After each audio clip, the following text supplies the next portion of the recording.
할렐루야. 오늘 어떤 기도를 해야 합니까? 라는 제목으로 디모데전서 말씀 나누도록 하겠습니다. 1장이 이제 다 함께 말씀을 나누고 이제 2장이 시작된 것이죠.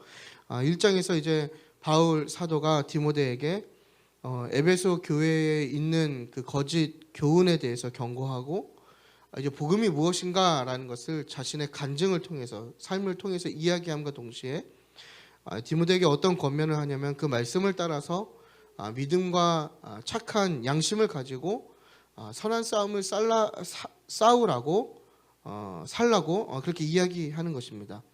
그러니까 1장의 전체적인 내용은 결국에는 무엇을 이야기하냐면 교회의 정체성을 확립하기 위한 이단 문제에 대해서 보다 근본적으로 접근해서 이야기하고 있는 것이 1장의 내용입니다. 그러니까 요즘에 이제 넷플릭스를 보면 나는 신이다라는 또 이 다큐멘터리가 많이 또 사회적인 이슈가 되고 있는데, 물론 그런 몰지각하고 되게 더러운 그런 이단은 아니지만 어찌됐건 에베소 교회의 정체성과 이제 곧 태생된 회심한 지 얼마 되지 않은 그런 그리스도인들을 상대로 많은 혼란을 야기시키는 이단들이 있었고, 이제 그것들에 대한 어떤 정리를 위해서 바울이 1장에서 계속 이야기하고 있는 것을 이제 기억이 나실 거라고 생각을 합니다. 그래서 1장 이후에는 이제 좀 더 본격적으로 에베소 교회의 상황에서 이제 구체적으로 다루어야 할 신앙생활에 대해서 이제 바울이 이야기하고 있는 겁니다. 그래서 우리가 이 디모데 전후서를 목회 서신이라고 부르는 이유가 바로 여기 있는 것이죠. 그러니까 디모데가 목회자로서 이 문제들, 교회에 일어나는 일들에 대해서 어떻게 성경적으로 가르칠 것인가를 이야기하는 것이 바로 이 목회 서신입니다. 그래서 제가 처음 이 디모데 전서를 가지고 여러분과 말씀을 나눌 때 이게 목회 서신이고 디모데에게 개인적으로 권면하는 어떤 목회적인 입장이지만, 그럼에도 불구하고 이 내용이 목회자에게만 적용되고 국한되는 것이 아니라 우리에게도 말씀하신 하나님의 말씀이기 때문에 그래서 우리에게도 동등하게 적용해 볼 수 있는 내용이다라고 이렇게 설명을 드렸던 기억이 나는 것 같습니다. 그래서 오늘은 이제 보다 구체적인 신앙생활의 그 내용들에 대해서 우리가 함께 나누려고 하는데요. 우리가 기본적인 우리의 의식 구조 가운데 신앙생활은 지극히 개인적이고 또 자기의 생각대로 하면 된다라고 하는 그런 생각이 자리 잡고 있는 것 같습니다. 그리고 실질적으로 대부분의 사람들이 그렇게 행동하는 거죠. 그래서 어떤 교회의 가르침이나 교회의 질서를 따르는 게 아니라 내 마음대로, 내 생각대로, 내가 원하는 대로 신앙생활 하는 것을 옳다라고 생각하는 경우가 많이 있다라는 것이죠. 그래서 하나님을 믿는다 고백하면 교회에서의 행동이나 신앙생활의 모든 전반적인 행위들이 다 개인적인 판단과 생각에 의해서 가능하다라고 이렇게 생각을 하고 있는 거예요. 그래서 자기 마음대로 하려 하고 자기 판단대로 하려고 하는 거죠. 이게 우리의 내면에 깊숙이 자리 잡혀 있는 그 무의식 중에 하나라는 것입니다. 그러나 이러한 행위는 무질서한 것이죠. 무질서한 것이고, 또 이 무질서는 혼란과 분란을 일으키게 되고, 이것은 결코 성경적인 방법이 아닌과 동시에 하나님이 원하시는 것이 아니라는 것을 우리는 바울의 서신들을 통해서 발견하게 됩니다. 초대 교회가 겪는 가장 큰 문제는 뭐냐면 복음의 태동과 함께 혼란스러운 어떤 신학적인 요인도 있었지만 그것들보다 더 큰 문제는 무엇이었냐면 바로 이런 기본적인 의식 구조에 하나님의 말씀이 아니라 어떤 교회가 인도하고 가르치는 그 질서가 아니라 다 개인의 판단과 개인의 생각이 자리 잡고 있었기 때문에 이러한 문제가 일어났다라는 것이죠. 그러니까 에베소 교회를 위협하고 있는 이단도 마찬가지로 복음을 마음대로 해석하고 마음대로 행동했기 때문에 지금 교회에 이런 문제가 일어난 상황이거든요. 그러니까 1장에서 다루는 이단의 문제는 복음을 마음대로 해석한 문제이고, 이제 2장부터 그 신앙생활에 대해서 다루는 내용은 교회 안에서 마음대로 행동했기 때문에 벌어지는 문제들이고 바울이 그 문제에 대해서 이야기하는 게 오늘 2장의 전체적인 배경입니다. 그러니까 바울 사도가 물론 바울 사도뿐만 아니라 하나님께서 우리의 모습이 어떤 공장의 기계처럼 메카닉하게 돌아가거나 아니면 로봇처럼 모두가 이렇게 어떤 똑같은 결과물 찍어내는 그런 신앙 생활이나 교회를 원하시는 것은 아니겠죠.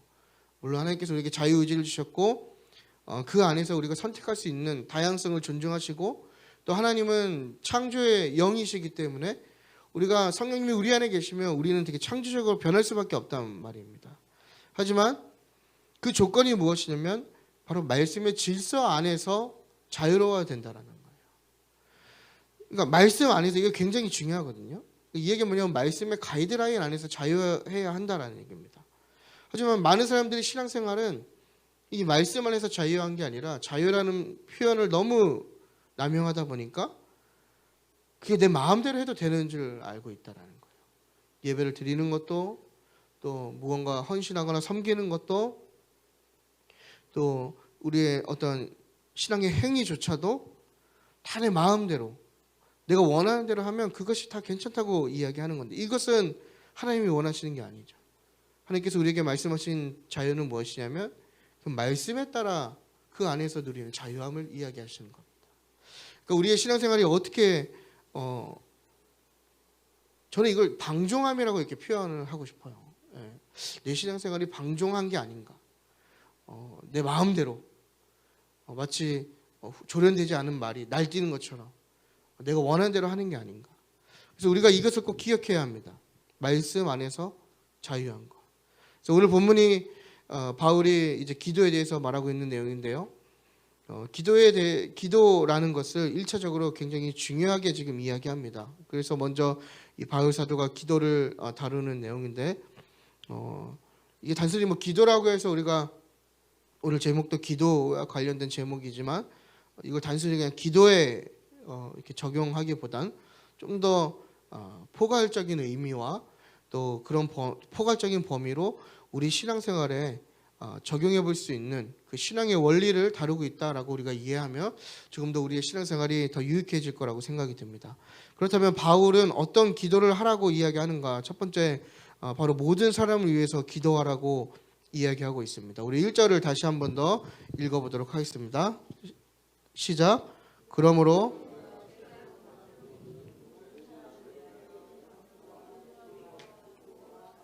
아멘. 예. 1절에서 바울 사도가 유사한 단어 4개를 활용합니다. 그리고 그 단어를 이용해서 기도의 중요성을 강조하고 있는데 우리가 앞에 읽었던 그 4단어죠. 간구와 기도와 도구와 감사. 이게 되게 유사성을 갖고 있지만 그 의미가 조금 다릅니다.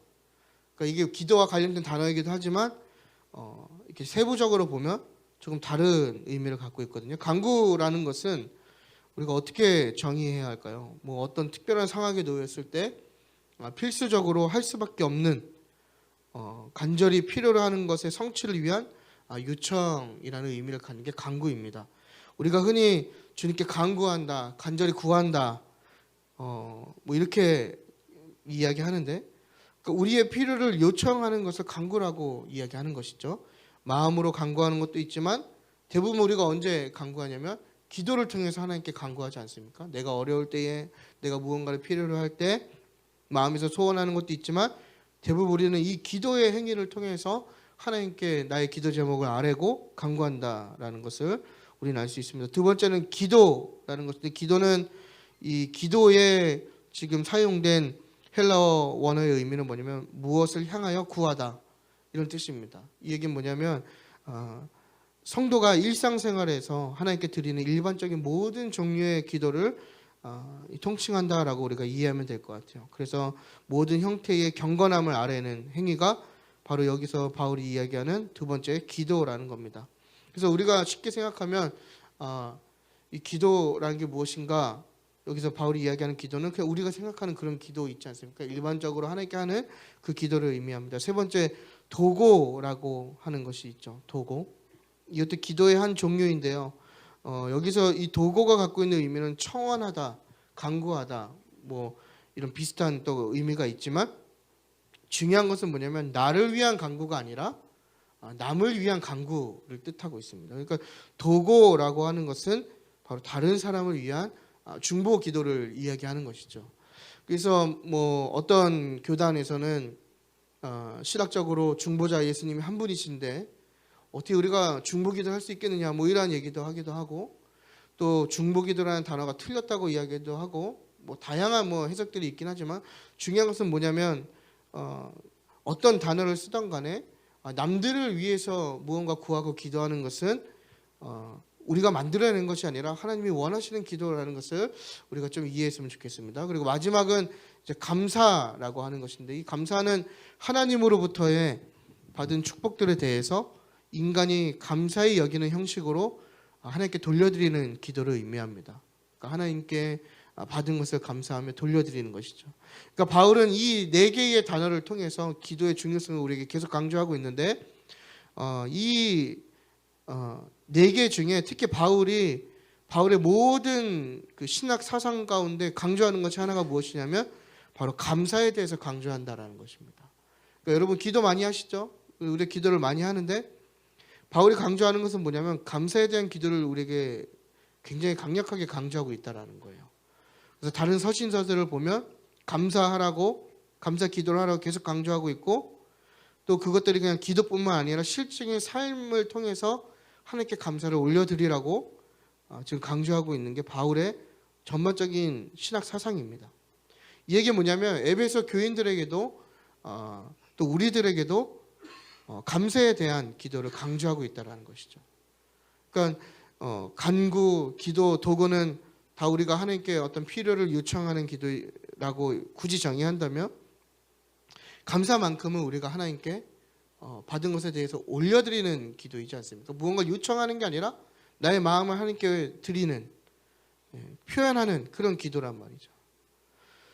우리는 하나님께서 우리의 어떤 기도를 통해서 행동해 주시기를 굉장히 요구하시지만, 또 하나님이 움직이시는 것에 익숙하지만 응답하심에 대해 감사하는 일은 너무나 서툴지 않은가, 우리가 이 기도의 종류를 통해서 좀 고민해 볼 필요가 있는 것 같습니다. 여러분은 어떠셔요? 무언가 간절히 기도하고 요청하고 이런 것들은 굉장히 익숙하지만 그런 기도에 대한 응답을 받는다면 우리가 간절히 구하는 그 시간에 비해서 하나님께 드리는 감사는 굉장히 적거나 짧지 않습니까?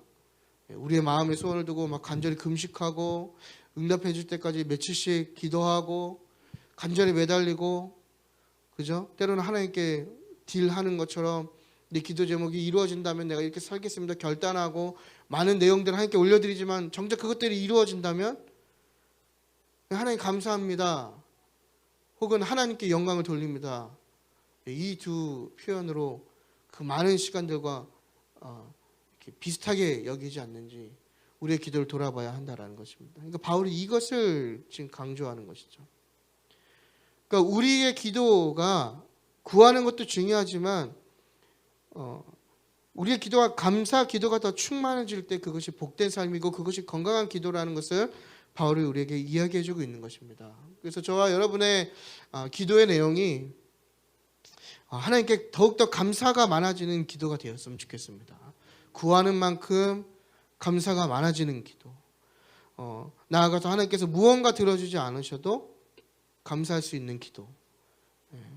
그리고 나아가서 이제 바울이 이야기한 대로 이것들이 그냥 기도에서 끝나는 것이 아니라 실질적인 삶의 행위로 감사한 삶을 살아내는 것이 바로 진정한 복을 누리는 그리스도의 삶이 될 줄 믿습니다.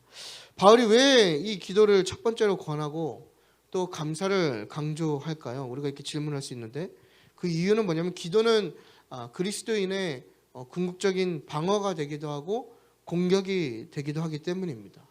그러니까 기도는 하나님이 우리에게 주신 가장 강력한 또 가장 좋은 무기라는 것을 우리가 다시 한 번 더 기억했으면 좋겠습니다. 기도를 통해서 우리 삶의 전반적인 모든 상황을 극복할 수 있는 무기이기 때문입니다. 그러니까 하나님께서 우리에게 기도할 수 있는 것, 그러니까 우리가 사실 예수님을 믿고 구원받은 사람으로서 누리는 특혜는 이 땅의 복을 누리거나 구원을 받는 것이 아니라 바로 예수 이름으로 하나님께 아뢰 수 있는 기도를 할 수 있다라는 것이죠. 우리가 구원을 받았기 때문에 가능한 일이지 않습니까? 우리가 구원을 받지 않았다면, 또 하나님을 믿지 않았다면, 예수님을 몰랐다면 우리는 예수의 이름으로 하나님께 기도할 수 없는 존재들이거든요. 근데 구원받은 사람의 가장 큰 특혜는 뭐냐면 바로 이 기도를 할 수 있다라는 거예요. 예수의 이름으로 하나님께 우리의 모든 것을 아뢰 수 있고 또 하나님께 구한 것들을 받을 수 있다라는 거예요. 이것만큼 좋은 무기가 없다라는 것입니다. 그래서 바울이 계속해서 에베소 교인과 우리들에게 이 기도에 대한 중요성을 강조하고 있는 것입니다. 그래서 누구를 위해서 기도해야 하는가? 1절을 보면 모든 사람을 위해서 기도하라고 얘기하고 2절을 보면 임금들과 높은 지위에 있는 모든 사람을 위해서 기도하라고 하는데요. 우리가 마치 1, 2절만 이렇게 잘 좀 문자적으로 이렇게 그 뉘앙스를 해석해 보면 마치 그 모든 사람들이 2절에서 이야기하는 임금들과 높은 지위에 있는 사람들을 가리키는 거라고 우리가 해석할 수 있지만, 그래서 우리가 그런 얘기 많이 하죠. 나라의 위정자들을 위해서 기도 많이 해야 된다. 뭐 이런 얘기 하는, 뭐 그것도 틀린 해석은 아니지만 지금 본문에서 이야기하는 그 모든 사람들은 그 왕과 그 높은 지위에 있는 사람들이 아니라 바로 교회를 핍박하는 그 적들을 포함한 포괄적인 기도를 이야기하는 것입니다. 이 이야기는 뭐냐면 동역자나 지체들을 위해서 기도하는 것도 맞지만 나아가서 그 기도의 범위가 거기서 끝나는 게 아니라 더 포괄적으로 넓어지길 원한다라는 것이죠. 당시에 이단들이 에베소 교회를 공격하고 있었고 임금과 높은 지위에 있는 사람들이 교회를 핍박할 시기였거든요. 그러니까 바울이 디모데에게 편지를 쓸 때 그 황제가 누구였냐면 네로였습니다. 그러니까 그리스도인들을 로마의 불을 밝히기 위해서 산채로 태워 죽이던 그때. 그러니까 그리스도인들에게는 이 임금과 높은 지위에 있는 사람들이 사실은 적으로밖에 이해할 수 없는 존재들이었죠. 하지만 그런 사람들을 위해서라도 품고 기도하라고 하는 것이 바로 이 바울이 이야기하는 모든 사람을 위한 기도입니다. 그러니까 갈등의 상황 속에서 갈등의 대상을 위해서까지도 기도하라. 이게 예수님의 가르침과 같은 맥락이죠. 마태복음 5장 44절을 보면 원수를 사랑하고 너희를 핍박하는 자들을 위해서 기도하라라는 예수님의 가르침이 지금 바울 사도가 그 가르침을 이어받아 에베소 교인들에게 이야기하는 거예요. 너희의 원수들, 이단들을 위해서 기도해라. 그리고 너희를 핍박하는 왕과 그 높은 지위에 있는 사람들을 위해서 기도해라. 원수들을 기도해라. 이렇게 이야기하는 겁니다. 그리고 이러한 행위가 3절을 보면 하나님께서 원하시는 것이다. 지금 이렇게 이야기하는 것이죠. 왜냐하면 하나님께서는 4절에 그 이유가 나오는데 모든 사람이 구원을 받고 진리를 알기 원하시기 때문입니다. 할렐루야. 예. 그러면서 바울이 다시 한번 복음에 대해서 이제 5절에서 7절까지 설명을 하는데요. 결국에는 복음이란 게 무엇이냐면 율법처럼 누군가를 정죄하고 비난하는 도구가 되거나 잣대가 아니라 그리스도 예수께서 모든 사람을 위해서 돌아가신 그 참된 의미, 바로 사랑을 이야기하는 것이죠. 그러니까 바울이 말하는 모든 사람, 그리고 그 중에 이제 원수들을 향할 때 대부분의 사람들은 본능적으로 그런 원수들을 정죄하고 원수들이 실패하기를 굉장히 바라고 그 원수들이 망가지기 원하지만 바울은 그 사람들을 위해서라도 이 예수 그리스도의 사랑, 그 복음의 마음을 갖고 그 사람들을 품고 기도하라는 것입니다. 그러니까 이단들을 위해서도 기도하고 또 로마의 어떤 네로와 정치하는 자들이 교회를 핍박해도 그들을 위해서 기도하라. 이것을 지금 우리에게 계속해서 이야기하고 있는 것입니다. 우리에게 던지는 메시지가 바로 동일한 것이죠. 모든 사람을 위해서 기도해야 한다. 특히 원수를 위해서 더 기도해야 한다. 여러분 미운 사람을 위해서 기도해 봤습니까? 정말 우리가 대부분 미운 사람이나 원수라고 하는 사람들을 생각하면 우리는 되게 저주하기 바쁘잖아요. 그죠? 그리고 마치 내가 다윗이 돼서 하나님, 정말 하나님의 의로움, 나는 의롭고 저들은 악하기 때문에 하나님의 의로움으로 저들을 정죄하고 저들이 패망하게 도와주시고, 시편에 보면 저주시가 엄청 많거든요. 마치 내가 그 다윗이 된 것 마냥 저주하고 막 하나님께 한풀이 하지 않습니까? 예. 하지만 하나님이 원하시는 건 뭐냐면 그 미운 사람을 품고 기도하길 원하신다라는 거예요. 그러니까 그 대상이 여러분 뭐 외부의 사람이 될 수도 있고, 심지어는 우리 교회 안에 공동체원이 될 수도 있는 건 우리가 부정할 수 없는 사실이지 않습니까? 그럴 때 우리는 대부분 나는 의인이 되고, 어떤 나에게 좀 불쾌감을 주거나 나의 원수로 느껴지는 사람은 패망의 대상이 되어버립니다. 저도 이 미운 사람을 위해서 기도해봤거든요. 굉장히 어려운 기도입니다. 특히 사역자분들은 많이 공감하실 것 같아요. 이유 없이 이렇게 오해받거나 또 미움받을 때, 또 한편의 마음으로는 내가 다윗이 돼서 똑같이 정죄하고 너의 하나님이 옳은가 나의 하나님이 옳은가 한번 그 결과를 보겠다, 이런 마음이 올라오지만, 하나님이 원하시는 마음은 그 원수를 위해서라도 모든 사람을 위해서 기도해야 된다. 이거 우리에게 말씀하시는 것이죠. 그래서 여러분, 우리가 내가 판단하고 기도할 것이 아니라 모든 사람을 위해서 기도하길 원하신다라는 그 주님의 음성을 우리가 기억할 필요가 있는 것 같아요.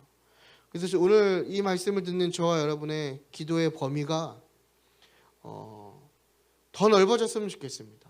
지금 우리 교회 기도 참 많이 하는 교회죠.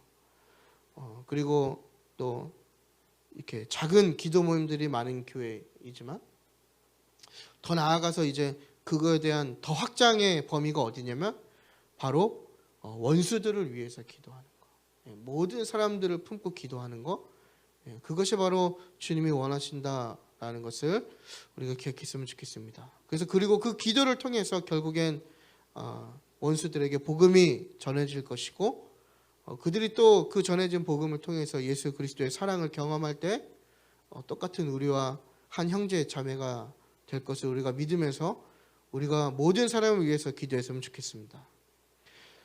두 번째는 순종하는 마음을 바탕으로 기도하라는 겁니다. 8절에서 15절인데요. 사실 이 8절에서 15절은 좀 논란이 있는 본문입니다. 그래서 다 읽어보시면 아시겠지만, 사실 우리가 사는 시대의 문화와 사상에서는 조금 말씀이 너무 도태된 게 아닐까라고 해석될 정도로, 그런 질문이 있을 정도로, 이게 문자로만 잘못 해석할 경우에는 이게 굉장히 그 남녀 차별이나 여성 폄하로 이어질 수 있는 가능성이 있는 내용이거든요. 그러니까 우리가 항상 성경을 해석할 때 다양한 해석학의 방법이 있지만, 문자로만 이해하는 그 해석은 굉장한 오류를 범하기 쉬운 해석 방법 중에 하나임을 우리가 알았으면 좋겠습니다. 그래서 사실 오늘 말씀을 문자적으로 해석하면 좀 죄송한 말씀이지만, 지금 여기 계신 여자 우리 성도님들은 여기 말씀대로 그냥 가만히 계셔야 됩니다. 조용히 웃으시면 안 돼요. 조용히 배우셔야 되고, 그죠? 또 우리 송미소라 지사님께서 그 영유아부 우리 황정사님도 계시네요. 여기 여성 사역자분들이나 이렇게 아이들 가르치는 거 하면 안 됩니다. 여기 하지 말라고 돼 있어요. 그리고 아담이 먼저 지음 받고 하와가 그 후이기 때문에 좀 죄송스러운 말씀이지만 문자대로 해석하면 남자가 1등이고요. 여자가 2등입니다. 조금 여성이라는 존재가 조금 뒤처지는 존재라고 우리가 해석할 수 있겠네요. 문자적으로. 그러지 않습니까? 하지만 이게 굉장히 위험한 해석이죠. 우리가 이거를 지금의 어떤 렌즈로 해석하기보다는 조금은 당시에 바울이 겪고 있었던 에베소 교회의 문제의 관점으로 이 의미를 해석할 때 이 바울이 이야기하는 그 의미를 우리가 좀 옳게 발견할 수 있을 것 같아요. 이제 8절부터 15절의 내용은요, 결국은 교회 안에서의 질서를 이야기하는 거거든요. 8절을 보면 남자들이 거룩한 손을 들고 기도하라라고 얘기하고, 이 거룩한 손이라고 하는 것은 당시 에베소 교회의 상황이 내부적으로 또 외부적으로 상당한 공격을 받고 있지 않습니까? 그러니까 그 마음에 이미 충분히 갈등이 있을 수 있고 외부를 향한 분노를 느낄 수 있는 상황이었단 말이죠. 그러니까 우리가 흔히 생각하기에 교회 안에 내부적인 문제가 있으면 더 결속될 거라고 우리가 생각하지만, 이단이 무서운 이유가 뭐냐면 그런 미혹하는 자들을 통해서 교회 안에 큰 분란을 만든다는 것이 굉장히 위험한 문제입니다. 그러니까 당시 에베소 교회에서도 그 이단들을 놓고 진리에 빗대서 그 이단들은 틀렸다, 잘못됐다 이야기했을 때 누군가는 또 이단을 추종하는 세력들이 있을 것이고 그 이단을 따르는 사람들이 생겨났겠죠. 그룹이 있고, 그럼 교회 안에 엄청난 분란이 있고 그 분란은 서로의 감정적인 충돌이 생기고 어떤 분노와 미워하는 마음이 그들을 지배할 수 있는 그런 상황이거든요. 이게 좀 걷잡을 수 없이 일어나는 상황인 것 같아요.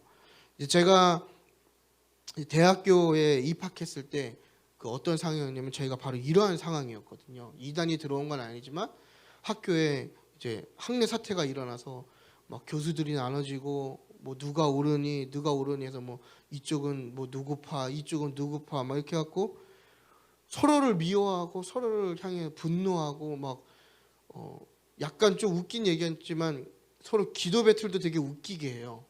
이쪽 총장파가 있고 교수파가 있었거든요. 총장파는 교수파 사람들을 기도로 막 정죄하고, 또 이쪽은 또 총장파를 기도로 정죄하고, 그러한 모습이지 않겠어요? 그러니까 에베소 교회가 굉장히 뭔가 하나님의 사랑으로 충만해야 하는데 분노로 가득한, 하지만 그러한 상황과 그러한 마음 가운데 바울이 거룩한 손을 들란 얘기는 뭐냐면 거룩한 마음을 갖고 기도하라, 이렇게 이야기하는 겁니다. 근데 이 기도가 남자들에게만 되게 국한되어 있는 게 되게 굉장히 중요한 얘기인데요. 왜냐하면 당시 회중에서 회중 예배 때 공식적으로 기도하는 것은 남자가 담당하는 일이었기 때문입니다. 이게 그 당시의 문화고 그 당시의 교회의 문화였단 말이죠. 그러니까 당시 유대인들과 그리스도인들은 공적인 자리에서 그렇게 기도하였고, 그것이 바로 교회가 갖고 있는 질서였습니다. 질서. 근데 이제 그것들을 깨트리려고 하는 자들이 있었겠죠. 그러니까 그거에 대해서 지금 바울이 계속 이야기하는 거예요. 9절과 10절을 보면 남자들이 거룩한 손으로 올바른 태도를 보여주듯이 이제 여자들의 그 복장에 대해서 이야기하면서 결론은 보여지는 것이 아니라 검소한 모습으로 거룩한 태도를 보여라라고 이야기합니다. 그러니까 무언가 규제하고 무언가 이렇게 해야 된다고 교회에서 이야기하는 것 자체가 그게 교회가 갖고 있는 권위에 대한 질서인 거죠. 그러니까 우리가 복장에 대한 문제도 마찬가지지 않습니까? 내가 무엇을 입든 뭘 입든 뭔 상관이야 이렇게 이야기하시는 분들이 많이 계시거든요. 하지만 뭐 당시에도 그랬지만 오늘날도 마찬가지지만 이러한 것들에 대한 어떤 규제라고 해야 될까요? 가이드하는 것은 그거에 대한 질서라는 것을 우리가 이해할 필요가 있는 것입니다. 그러니까 당시에 의복이나 액세서리는 그 사람의 어떤 사회적인 지위를 나타내는데, 그러기 위해서 아마 더 화려하게 치장했을 것이고, 또 이런 어떤 우리도 그러지 않습니까? 무언가 좋은 옷을 입고 화려하게 꾸미고 이러면 그 사람이 더 잘나 보이고 되게 좀 뭔가 있어 보이는 사람 느껴지는 것처럼 당시 그게 더 심했단 말이죠. 그러니까 사람들이 외모를 아름답게 가꾸는 것으로 존경을 얻길 원했다라는 거예요. 또한 당시 문화에서 만들어진 옷이 굉장히 유혹적이거나 성적인 암시를 주는 옷들이 있었는데, 교회 안에서 이러한 복장들로 통해서 예배에 집중되고 하나님께 집중되는 것이 아니라 바로 그러한 옷차림을 가진 여인들에게 시선이 향하고 예배가 방해되었다, 그러한 상황이었다는 거죠. 그래서 결국 바울이 이런 것들을 멀리하고 외적인 모습이 아니라 내적인 면, 그런 인격과 또 사랑의 태도를 요구하고 있는 겁니다. 그리고 나아가서 이제 11절과 15절을 보면 바울이 여성 회중을 가르치고 권면하는 일을 금지하고 배우라고 이야기하지 않습니까? 그러니까 이것도 마찬가지로 무언가 하지 말라, 하라라고 이야기하는 것은 교회의 질서를 이야기하는 것인데, 1세기 유대 문화에서 여성들은 공부하는 것을 허락하지 않았거든요. 그러니까 당시에 여자가 남자들과 헬라 문화권에서는 토론하는 것을 굉장히 수치스럽게 생각했습니다. 유대인들은 더 엄격하게 이것을 관리했는데 여자들이 5살 이상의 남자 아이들을 가르치는 것을 못하게 했다고 해요. 지금 우리는 다 5살 이상이죠. 제 아들이 6살인데 요즘 제 아내가 제 아이가 뭐 물어보면 가르치고 이렇게 뭐 알려주거든요. 이거 유대 사상이었으면 금해야 할 상황입니다. 쉽게 얘기하면 어디 여자가, 이거 죄송한 제 얘기가 아닙니다. 당시 상황이에요. 어디 여자가 남자를 이런 문화였단 말이죠. 반면 그리스 철학에서는 아리스토텔레스가 여자들의 활동을 굉장히 제한시켰는데요. 헬라 문화에서 이게 바로 그 당시를 지배한 보편적인 사고였다라는 겁니다.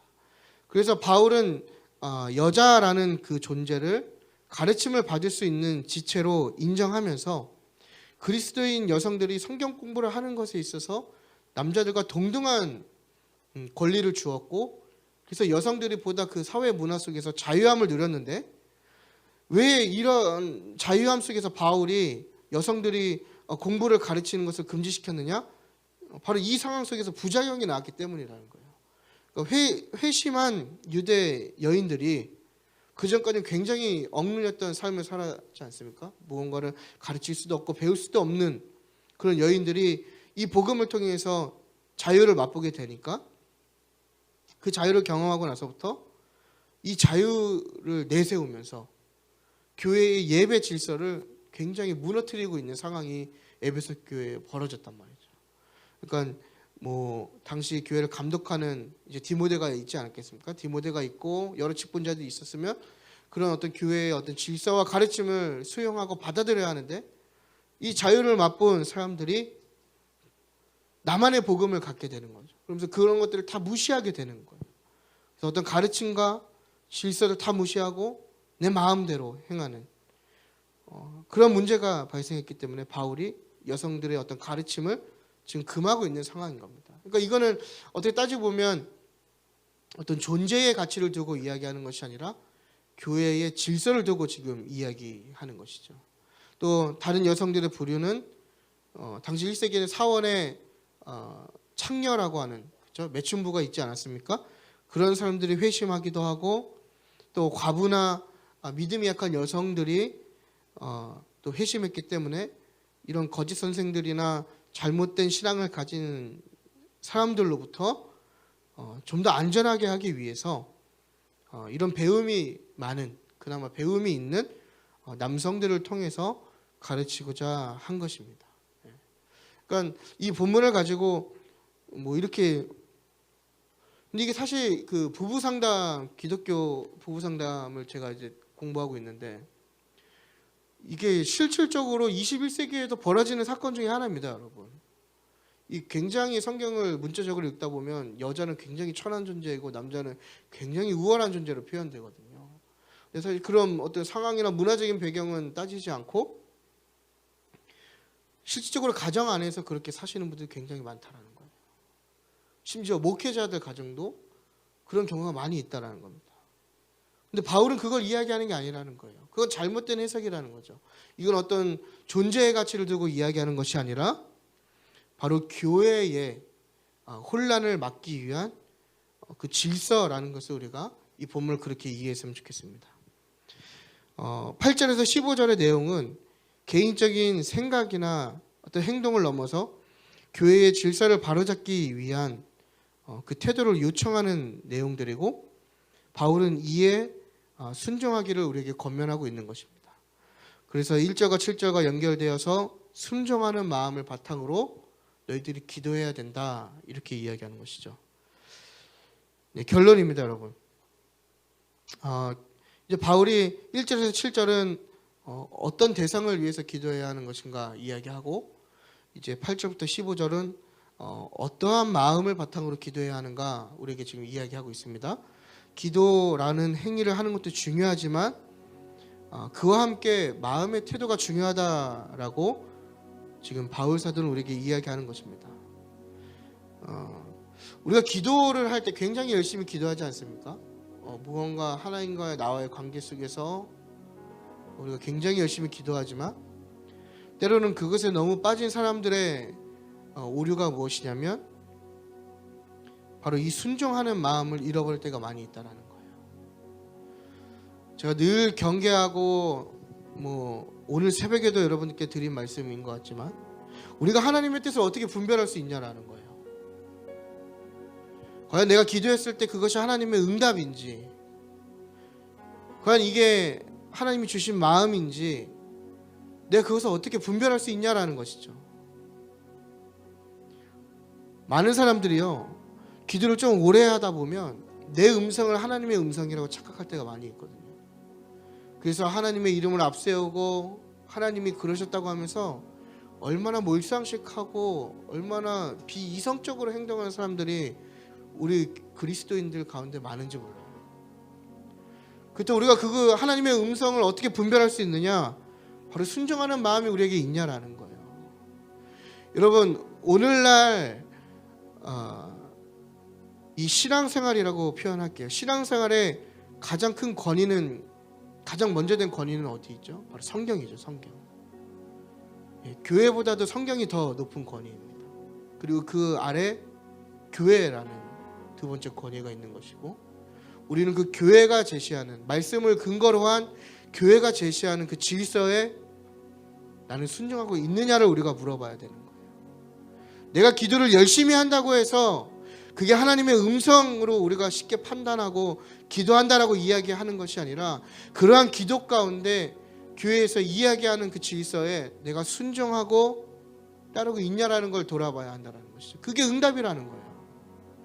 많은 분들이요, 어떤 교회에서 이야기하는 질서나 교회가 권위를 갖고 말하는 것에 있어서, 또 우리는 이제 목회자가 없죠. 담임 목사님께서 말씀하시는 내용들에 있어서 내가 기도를 조금 했다고, 내가 말씀을 조금 묵상했다고, 내가 내 어떤 원하는 대로 내 방식대로 신앙생활을 하겠다고 이야기하는 분들이 얼마나 많은지 몰라요. 우리 교회뿐만 아니라 다 그럽니다. 다. 하지만 바울이 우리에게 이야기하는 것은 뭐냐면요, 기도하는 만큼 우리의 마음과 태도가 순종하는 걸 원한다는 거예요. 그렇게 기도하라고 우리에게 지금 이야기하고 있는 겁니다. 기도뿐만 아니라 기도하는 만큼 중요한 것은 바로 이 마음과 태도입니다. 그래서 우리가 순종하는 마음으로, 기도하는 대로 또 순종하는 마음으로 그 질서를 따라갈 때 우리의 신앙생활이 더 건강한 믿음이 될 수 있고 또 더 건강한 신앙이 될 줄 믿습니다.